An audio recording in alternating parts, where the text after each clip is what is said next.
हमारा आप देख रहे हैं हमारा news channel true news T India. और आज मैं तमलक संग्राम दल के राष्ट्रीय अध्यक्ष मनोज कुमार भारती जी का प्रेस कॉन्फ्रेंस का भी कार्यक्रम हो रहा है और साथ ही इसमें जो नए लोग शामिल हुए इस पार्टी में उनको पदभार ग्रहण कराया जा रहा है और उनको जिम्मेवारियां भी दी जा रही है। तो चलिए हम आपको सीधे प्रेस कॉन्फ्रेंस में लेकर के चलते हैं। साहब का जन्म दिवस है। अगर मानवर साहब हम लोगों के बीच नहीं आए होते तो शायद जितने बहुजन समाज के महापुरुष जो संघर्ष इस देश में उन्होंने किया या उनकी इतिहास रही है, वो सारा इतिहास और संघर्ष जो है वो कागज के पन्नों में ही दब के रह जाती और वो इतिहास के रूप में हम लोगों के सामने नहीं आता। धन्यवाद है मानवर साहब का कि उन्होंने जितने बहुजन महापुरुष इस धरती पे पैदा लिए और उन्होंने जो समाज और देश के लिए संघर्ष किया, उन सारे महापुरुषों को संघर्ष और इतिहास को हम लोग जैसे अशिक्षित और मानवर साहब के शब्दों में कहा जाए तो मनुवादी के द्वारा हम लोग के नालायक बनाया गया, यानी नालायक और अशिक्षित समाज को भी उन्होंने इतिहास पढ़ाने का काम किया और इतना जज्बा पैदा किया कि इस देश में एक राजनीतिक शक्ति के रूप में आज पहचान मिली। ये कहीं न कहीं मानवर कांशीराम साहब का ही देन है। मानवर कांशीराम साहब उन्होंने पूरे ताकत के साथ एक बात को कहा था कि मैं रहूं या ना रहूं पर मैं समाज का इतना मजबूत करके जाऊंगा। वो समाज चाहे कचरा चुनने वाला हो, चाहे रिक्शा ठेला चलाने वाला हो, चाहे माथे पे मल मूत्र के ढोने वाला हो, उसको मैं इतना जज्बा पैदा करके जाऊंगा कि सोते जागते कहीं भी हो वो सत्ता का ही सपना देखेगा और इस देश में वो शासक बनेगा। और B.R. अम्बेडकर साहब को लिखी हुई लाइन कि जाओ अपने दीवारों पर लिख लो कि हमें इस देश में शासक बनना है, इस लाइन को वो समाज पूरा करेगा। और कहीं न कहीं मानवर कांशीराम साहब का संघर्ष आज पूरे देश नहीं पूरे दुनिया देख रहा है कि भारत के दबे कुचले बहुजन समाज, वंचित समाज के लोग आज सत्ता का धुरी बना हुआ है और बहुत नज़दीक है।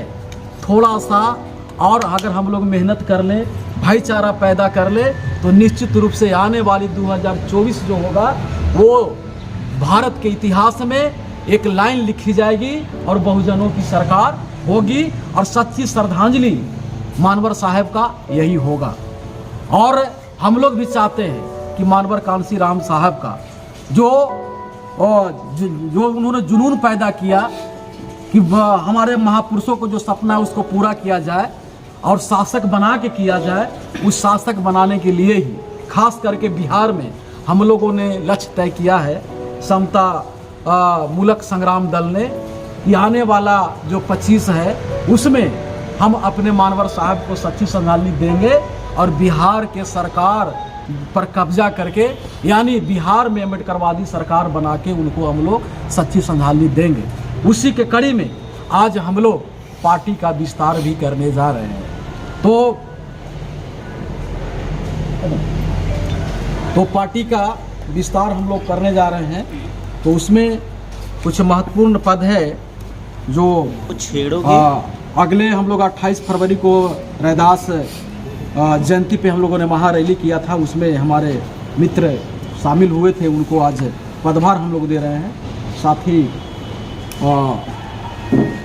पहला जो नाम है उसमें हम लोग राष्ट्रीय कमेटी में जगह दे रहे हैं, वह है मानवर अशोक कुमार प्रियदर्शी जी, जिन्हें राष्ट्रीय मुख्य सलाहकार सह स्टार प्रचारक के रूप में उन्हें हम लोग पार्टी में आज उनको जगह दे रहे हैं और उनको कार्य करने के भाई आज से उनको हम लोग ये पार्टी में उनको पावर दे रहे हैं। हम माला पहना के उनको भी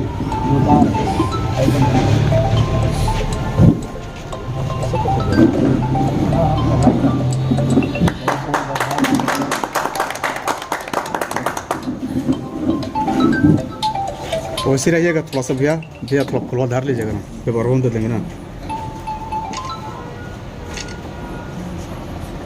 ठीक है। और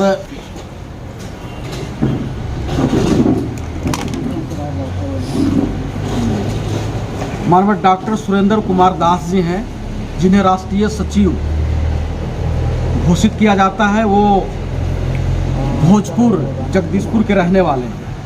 उनको आने में यहाँ गाड़ी लेट हो गई है, तो अभी वहाँ यहाँ पे नहीं है, पर प्रेस कॉन्फ्रेंस लेट हो रही थी, तो हम लोगों ने ये कर लिया। उसके बाद बिहार प्रदेश कमेटी को भी हम लोग विस्तार कर रहे हैं। ये अरविंदर कुमार दास जी हैं, जो 28 तारीख को ही बसपा छोड़ के शामिल हुए थे। उनको प्रदेश महासचिव के रूप में हम लोग उनको पदभार दिया है, और उन्हें भी हम लोग चाहते हैं।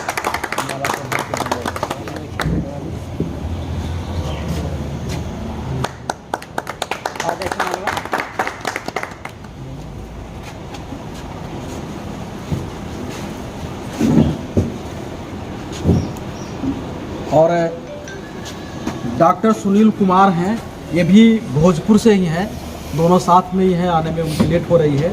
इनको बिहार प्रदेश प्रवक्ता हम लोग उनको बना रहे हैं, आज घोषित हम लोग कर रहे हैं। फिर प्रदेश कमेटी में ही विपिन कुमार गौतम हैं, जो पहले जहानाबाद के जिला अध्यक्ष थे। थोड़ा उनका पूरे बिहार में वो घूमते रहते हैं, तो भाई उनको जिला अध्यक्ष से हम लोगों ने प्रमोशन किया है। उनको प्रदेश सचिव के रूप में हम लोग उनको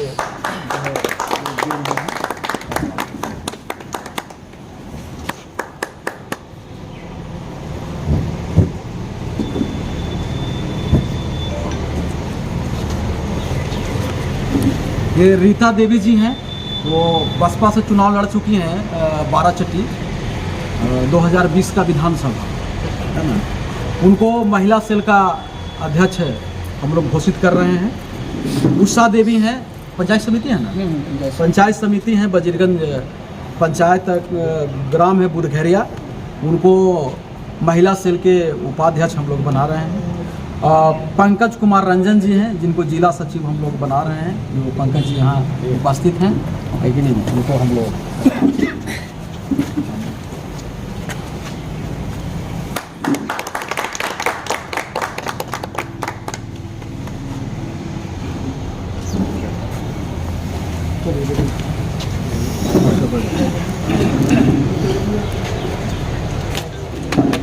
भैया पूछिएगा।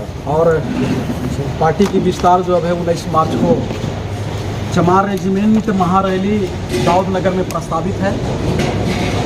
पार्टी की विस्तार वहाँ भी होगी, जो उस तरफ के लोग हैं। और प्रदेश टीम में और जिला टीम में 5 अप्रैल को बाबू जगजीवन राम जी की जयंती प्रस्तावित है आरा में। इन तमाम कार्यक्रमों में पार्टी की विस्तार की जाएगी, और मजबूती से हम लोग मानवर साहब का जो सपना है उसको पूरा करने के हम लोग काम करेंगे। सर, काशीराम साहब ने ही बहुजन समाज पार्टी का स्थापना किया था, लेकिन क्या आवश्यकता पड़ गया कि जो आपका सामूहिक संग्रह दल का आपका समता संग्राम स्थापना करना था? देखिए, बाबा साहब एक लाइन संविधान लिखने के बाद उन्होंने कहा कि संविधान अगर मजबूत हो, चलाने वाले लोग अगर कमज़ोर होंगे तो संविधान फेल हो जाएगा। संविधान कमज़ोर भी हो, चलाने वाला लोग मजबूत होंगे तो संविधान सफल होगा। इसी लाइन को मानवर कांशीराम साहब ने अपने जीवन में उपयोग किया। बाबा साहब की पार्टी रहते हुए मानवर कांशीराम साहब ने पार्टी बनाई। इसलिए बनाया कि जो बाबा साहब की पार्टी, जो शेड्यूल कास्ट फेडरेशन था, बाद में रिपब्लिक पार्टी ऑफ इंडिया हुई। बाबा साहब के जाने के बाद पार्टी तो रहा, पर उसमें कोई नेतृत्व करने वाला लोग नहीं रहा। बहुजन समाज पार्टी से हमारी कोई शिकायत नहीं है, पर हमें लगता है कि बिहार में कोई लक्ष्य पार्टी का नहीं है। अगर लक्ष्य है तो लक्ष्य के पूर्ति करने के लिए उसका नेतृत्व भी होगा, लेकिन आज तक हम लोगों ने नहीं देखा कि उनका कोई नेतृत्व करता यहाँ है, कोई मुख्यमंत्री का उम्मीदवार हो, या उनका ये तय हो कि मैं मुख्यमंत्री का यहाँ लड़ाई लड़ रहा हूँ। यानी बिहार की शासन करने की लड़ाई या सत्ता प्राप्ति की लड़ाई नहीं है। तो हमें लगा कि हमें एक लड़ाई करनी है, तो अलग से लकीर खींचना होगा, क्योंकि मानवर साहब कहते थे कि लकीर के बगैर छुए हुए छोटा बड़ा कर सकते हो, उसको सामने एक नई लकीर खींच दो। तो हमने एक नई लकीर खींचने का काम किया। सर यहाँ पे जो बिहार में अनेकों दल जो है जो बहुजन समाज के कहते हैं कि अब बहुजन समाज के दल के रूप में है, तो इस तरीक़ा से अगर अनेकों दल बनते रहा तो यहाँ तो बहुजन समाज को बंटवारा हो जाएगा सर। तो आप किस तरीक़ा से सत्ता में जा पाइएगा? नहीं, दल से बंटवारा नहीं होता। अगर दल से बंटवारा होती तो संविधान लिखते वक्त ये ऑप्शन आया था कि भारत के जो चुनाव प्रणाली हो वो 2 दलीय हो या बहुदलीय हो। तो बाबा साहब बहुदलीय के पक्षधर थे, बाबा साहब ने ही बहुदलीय चुनाव लाया है कि नहीं? अगर बाबा साहब के नज़रों में अगर होता कि नहीं 2 दलीय ही होना चाहिए या दल बनने से समाज टूट जाएगा, तो बहुदलीय नहीं लाते। क्योंकि भारत विभिन्न भौगोलिक क्षेत्र है, विभिन्न भाषा है, विभिन्न संस्कृति है ना। एक नेता कोई भी पूरे भारत को नहीं जान पाता है आज के डेट में, है कि नहीं? तो यहाँ क्षेत्रीय दल की भी ज़रूरत है और राष्ट्रीय दल की भी ज़रूरत है। अब अगर दल से ही लोग एक हो जाते हैं, एक दल रहने पे सरकार निश्चित है, कहने का मतलब आपका है, तो राष्ट्रीय पार्टी में तो एक ही वो है दलितों की, तो पूरे देश पर दलित एक हो गया क्या? मैं कह रहा हूँ कि करीब 2006 के बाद राष्ट्रीय पार्टी एक ही है। 8 राष्ट्रीय पार्टी में एक दलित की पार्टी राष्ट्रीय है, तो क्या भारत स्तर पर पूरे दलित एक हो गए? नहीं, पार्टी होने से नहीं होगा, नेता होने से हो जाएगा। तो लड़ाई नेता का है। क्या शुभ नाम का हो सर? मेरा नाम मनोज कुमार भारती हुआ, राष्ट्रीय अध्यक्ष समता मूलक संग्राम दल। एक सवाल आपसे है। सवाल ये है, बहुजन समाज पार्टी को अगर देखा जाए तो बिहार में उसको विकास न करने का कारण मैं ये समझता हूँ कि सिर्फ एक जाति को लेकर के चला था। बिहार में चमार का ब्रांड बन करके बीएसपी रह गया। शायद हमें लगता है कि आप भी उसी रास्ते पर चल रहे हैं। हम कितना आपको सफल माने? नहीं, बीएसपी बहुजन की बात कर रही थी, है कि नहीं? और हम जिस जाति में पैदा लिए उस जाति की मैं बात कर रहा हूँ। समता मूलक मतलब चमार नहीं होता है। समता मूलक जो मनुवादी व्यवस्था में जितने जाति को बांटा गया, यानी ऐसी व्यवस्था यहाँ पैदा की गई जो सामाजिक रूप से भेद है, आर्थिक रूप से भेद है। ये दोनों भेद को ख़त्म करने के लिए ये समता मूलक समाज संग्राम दल का निर्माण किया, या समता मूलक समाज का शब्द है कि नहीं? अब रही ब्रांड की बात, तो जिस जाति में मैं जन्म लिया हूँ उस जाति का गर्व है, और जो व्यक्ति अपने जात में जन्म लिया है स्वाभाविक रूप से गर्व होना चाहिए। क्यों गर्व होगा?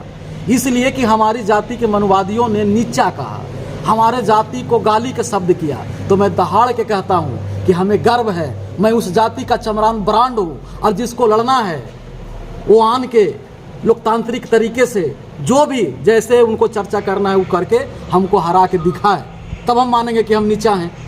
इसलिए मैं कहता हूँ, गर्व से कहता हूँ कि हाँ मैं चमरान ब्रांड हूँ।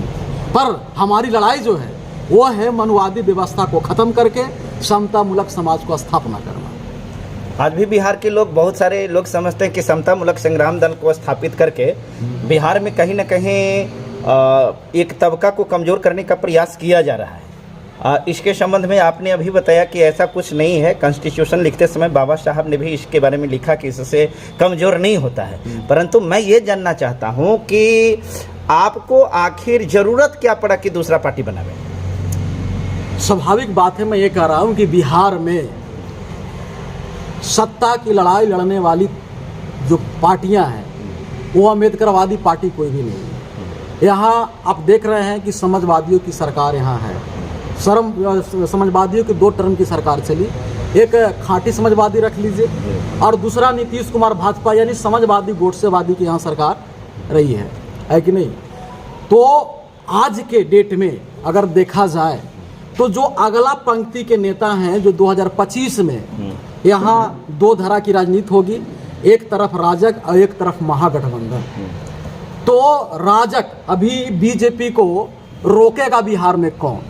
तो हमको ये कहना है कि अगर कोई रोक सकता है तो वो मनोज भारती रोक सकता है। और मैं दावे के साथ कहता हूँ कि मैं चमरान ब्रांड हूँ, मैं रोक सकता हूँ। क्यों? क्योंकि नीतीश कुमार ने अपने आप को 2025 से बाहर कर लिया कि मैं 25 में नहीं हूँ। तो रह गए कौन? रह गए तेजस्वी जी, रह गए जीतन राम मांझी के बेटा जी, रह गए चिराग पासवान जी, तो ये तो अपने बाप के उत्तराधिकारी हैं, ये बीजेपी को टक्कर नहीं दे सकते। ये सारे लोग दागी हैं, कोई सीबीआई के डर से घर में घुस जाएंगे, भाजपा के हुड़की से डर जाएंगे, कोई किसी का प्रोफेसर बने तो उनका सर्टिफिकेट ही नकली है, वो कहीं ना कहीं वो बीजेपी से डरेंगे। एक ही व्यक्ति नहीं डरेगा, वो मनोज भारती है जो भाजपा को बिहार में खदेड़ने का काम करेगा। इसलिए मैं कह रहा हूँ ये पार्टी मैंने बनाया हूँ भाजपा को खदेड़ने के लिए। एक आखिरी सवाल मैं देखा हूँ, चूंकि मैं बिहार से हूँ, बहुत कम समय में मैं देख रहा हूँ कि आपकी पार्टी बहुत अच्छे मुकाम को हासिल कर रहा है। यदि वक्त पड़ा बिहार में सरकार बनाने के लिए तो क्या आप किसी के साथ हाथ मिलाने के लिए तैयार हैं या नहीं?